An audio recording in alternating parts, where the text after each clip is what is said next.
You have been acting on a quiet belief that sounds noble and feels safe. Gratitude is a soft gesture, a polite posture taught in classrooms, sermons, and holiday speeches. You treat it like a moral vitamin. You reach for it when guilt shows up, or when loss becomes too obvious to ignore. You think it keeps you decent. You think it calms disaster. That is the belief. It has shaped your behavior far more than you realize. It is also the reason you stay manageable. Gratitude, framed as politeness, keeps a person agreeable. Society prefers agreeable citizens. Institutions prefer predictable attention. Ritualized gratitude smooths rough edges and turns threat into tolerance. You were handed a damp cloth for wildfire, then told to be proud for using it. The part you were not told is that gratitude used correctly is not sedation. It is a form of control. It reorganizes your perception, alters your physiological state, and changes how other people read you. That is where reality begins to move. Most people resist this. They claim that gratitude reduces ambition. They insist that hungry people move faster, that dissatisfaction is the engine of progress. They confuse frantic motion with intelligent force. The evidence never backed them. Barbara Fredrickson's work on Broaden and Build showed that positive states expand your behavioral options and increase resource discovery. Kahneman and Tversky outlined how threat narrows bandwidth and pushes you into loss-averse decisions. Fear spikes cortisol. Cortisol reduces working memory and creative range. Gratitude reduces threat reactivity, stabilizes attention, and gives the prefrontal cortex room to evaluate. You do not need a degree to see it. People who can breathe think better. People who can think better aim cleaner. Gratitude is not passivity. It is baseline control. Stoics understood this long before labs measured it. Epictetus drew a line between what is within control and what is not. He treated appreciation of what is present as an act of sovereignty, not a moral courtesy. Marcus Aurelius thanked reality for the exact conditions he woke into because it denied chaos the right to define him. Nietzsche called it amor fati, a form of gratitude toward fate. These men were not trying to be nicer. They were immunizing their agency against noise. The government does not teach that frame. It would produce fewer compliant minds. Here is the part that will feel counterintuitive if you grew up inside institutional thinking. Gratitude is an attentional technology. Your nervous system does not report truth like a camera. It predicts and fills in. Carl Friston's predictive coding model is clear on this. Your brain guesses the world, then uses sensory data to adjust the guess. What you attend to becomes the data that updates the model. Gratitude changes the attentional bias. It reduces salience assigned to threat cues that are irrelevant and increases signal from assets already within reach. Cells that fire together wire together is not a slogan. It is how neural pathways strengthen. Repeated appreciation for functional tools, reliable allies, and stable routines sets your prediction map toward usable leverage. Desperation does the opposite. It magnifies what is missing and trains your eyes to miss what works. This is not spiritual optimism, it is risk math. When you perceive sufficiency in your current footing, your timeline extends. Delay discounting drops. You stop trading a durable future for a noisy present. Gratitude stabilizes dopamine by normalizing small rewards that accumulate, which increases patience and persistence. You become less catchy to bait. Predators, sales machines, and political campaigns rely on your short horizon. They need you agitated and seeking a rescue. That is the utility of keeping gratitude in the realm of manners. If it stays soft, it never becomes a shield. Now the part most people avoid, reality manipulation. The phrase makes people uneasy because they think it implies lying or coercion. It does not require either. Your experience of reality is already a construction. Your posture edits it. Every room reads your state before it hears your words. Micro-tension in your jaw, shallow breathing, pupil movement, timing gaps. People respond to your signals long before they process your content. You do not need to announce confidence. You need to remove the leak of neediness. Gratitude does this better than almost anything. It simulates internal sufficiency. It tells your nervous system that you are not in a famine, which removes frantic tells. The absence of urgency changes how people treat you. It shifts how gatekeepers assess your risk. It makes allies more willing to take a bet. This is not magic. It is social calibration. Machiavelli wrote about fortuna, the weather of events, and virtù, the capacity to use that weather. Gratitude increases virtù because it reduces panic. Panic makes you break formation with your own principles. Panic makes you cheap. A grateful mind does not accept every offer. It does not sell identity for crumbs. It can sit with empty space long enough to choose. In markets and in politics, that is rare. People feel emptiness and rush to fill it. The ones who can hold it set the terms. You may feel a recoil at this point. It is common. It sounds like a trick. It is not. Look at precedent. Prisoners who maintained structured appreciation of what remained in their control showed better resilience, lower mortality, and higher rates of meaningful choice when choices returned. Survivors of extreme environments report a form of gratitude that is hard, not sentimental. They counted breathable air, physical coordination, a pattern in a guard's routine. They did not thank their captors. They used appreciation to allocate energy. Good generals do the same.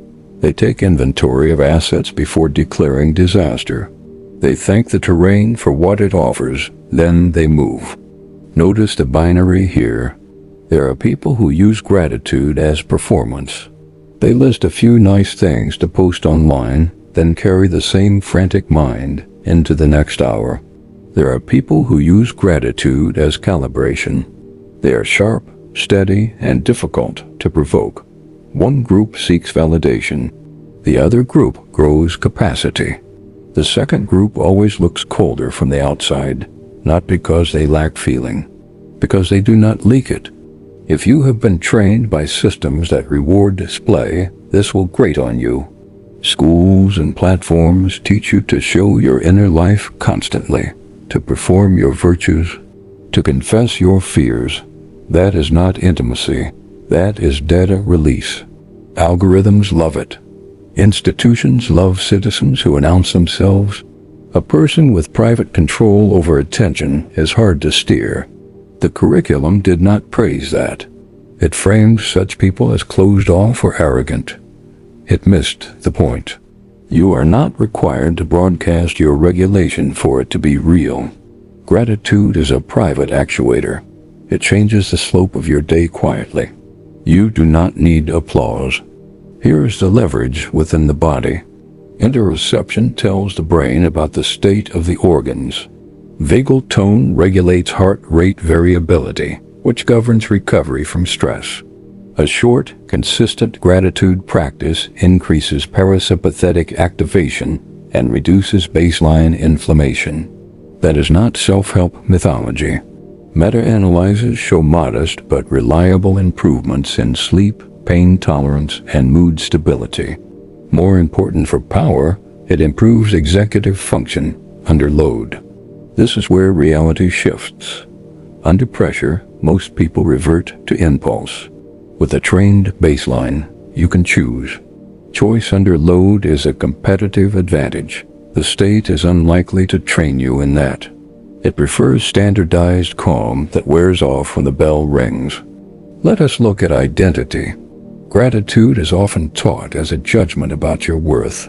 You should be grateful because you have less than some, more than others. And you ought to feel small. That is weaponized shame. It replaces agency with accounting. Gratitude as control does not compare. It claims. It says this is mine to use now. It shrinks fantasy and enlarges contact with tools. It strengthens the part of you that executes. When you live that way, envy loses its grip. Social media loses its pull. You are no longer trying to catch up to a moving target. You are building mass where you stand. There is a cost to ignoring this. If you believe gratitude is softness, you will chase hard edges that are fake. You will romanticize stress and call it grit. You will feel alive only when threatened. You will burn relationships, sleep, and clarity to maintain a feeling of chase. That is not strategy. It is addiction to cortisol and novelty. When you exhaust, you will seek relief. Relief will come from a screen or a leader who offers to carry your anxiety. That is how people get recruited into other minds. Controlled people are not always forced. Often they are relieved. You can recognize who has this wrong. They speak about reality as if it is done to them. They speak about luck like a weather report they hate. They talk about gratitude only after they win, then forget it when they plan. Watch the other type. They treat gratitude as precondition. They thank the constraints because constraints focus them. They thank the boring parts because repetition builds signal. They maintain standards in small things because the nervous system generalizes habits. Operant conditioning is not just for animals. You are training yourself every hour. Gratitude tells the system what to count as reward. If you only celebrate outcomes, your body learns to ignore process. If you register competent steps as rewards, you multiply the number of wins per day. That is how momentum is built without mania. There is also an ethical clarity here that most people miss. Some think gratitude will make them tolerate injustice. It can, if you practice it as surrender. If you practice it as sovereignty, it does the opposite. It makes you less blackmailable. Fear-based activism exhausts itself fast. Stable people hold lines longer. They are less likely to sell out causes for personal relief. Gratitude creates surplus energy. Surplus can be spent on conflict, on creation, or on care, without collapse. The government does not mind if you burn hot and brief. It has time. What it cannot use is a population with clear standards, slow breathing, and long horizons. Understand the subtle social effect. Neediness increases compliance. Compliance increases exploitation. A person with a stable internal baseline is hard to rush and scarce to manipulate with flattery. In negotiation research, those who feel scarce accept worse terms. Those with self-generated sufficiency reject traps without panic. Gratitude generates perceived sufficiency. It does not lie to you about risk. It simply removes the tremor that leads to bad math. Over time, this looks like luck. Luck is mostly unmeasured preparation meeting noise. Look at history. Reformers who lasted carried this sober gratitude, not for their enemies, for the chance to move pieces at all. Think of dissidents who learned to be grateful for a rumor that signaled a shift in policy, or for a smuggled page of a book that kept their mind trained. Think of scientists who were grateful for null results that killed dead ends early. Gratitude made them efficient. They did not resent what the world refused. They used what it offered. You probably feel the edge of defensiveness now. Good. That is contact. You built an identity on the story that your pressure is proof of value. You tell yourself that if you ease the pressure, you will soften. You are afraid to lose the fuel. The fuel is dirty. It coats everything. You can keep your drive and stop poisoning it. Gratitude as control is cleaner combustion. It gives you access to long work without decay. This scales to culture.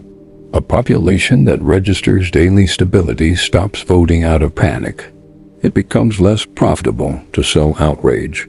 Media cycles slow because short-term bait stops working. That is why this knowledge is rarely framed as strategy. You are given gratitude as a classroom chat, not as statcraft. People who understand the lever prefer it quiet. If you want a test, watch your own breath when you think about your future. If it shortens, your model is fear-based. You will overcommit, under-rest, and then call it hustle. If it lengthens, your model is control-based. You will select fewer moves and execute. Gratitude changes that breath in real time. This is not psychology trivia. It is capacity.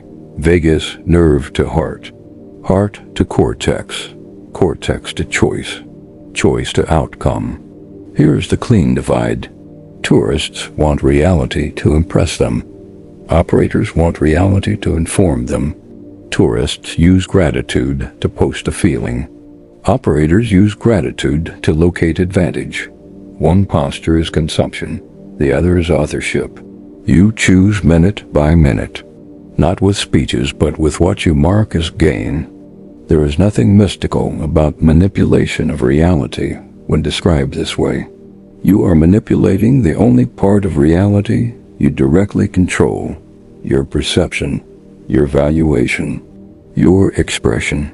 Those three shape the responses you elicit, the terms you accept, and the time horizons you live on. That cascade becomes your world. You have seen this in people who keep winning. They are not the loudest.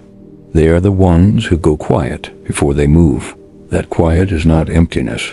It is gratitude stabilizing the platform. I am not asking you to become optimistic. I am asking you to stop confusing agitation with strength. Gratitude is not a mood. It is a discipline of attention. It is the refusal to let absence run your mind.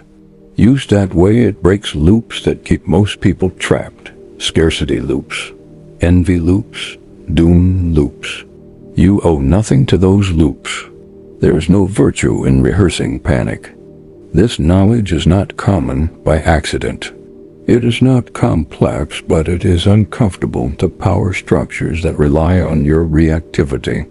You are easier to market to when you feel incomplete. You are easier to govern when you feel overwhelmed. You are easier to distract when you feel restless. Gratitude takes the sensation of lack out of your hands long enough to grip something real. Not tomorrow, now. If you are still here, you are not the average viewer. Most people click away when they realize their nervous system is the project. They prefer hacks. They prefer enemies. They prefer shortcuts that make them feel clever while staying chaotic. You can take a different position. Claim your attention as property. Acknowledge what is in play. Refuse to beg your own life to impress you. Mark your assets cleanly, breathe, and then act. People like you do not need permission. They need clarity. You have it. If you can carry it without theatrics, you belong in the minority that does not flinch. Stay with that minority. Speak and move like someone who chooses his baseline. Most of the world will never see what you are doing. That is fine. Results are visible. Methods are private. Decide how you will be read, either as a person who waits for the world to give him a reason to be composed, or as a person who builds composure and then writes terms. Gratitude is the lever. Use it as control, not comfort. If the message landed, you already know the next move. Step into the quiet. Hold it. Then select your action. This channel is not for everyone. If you understood what was said, you have already stepped across the line.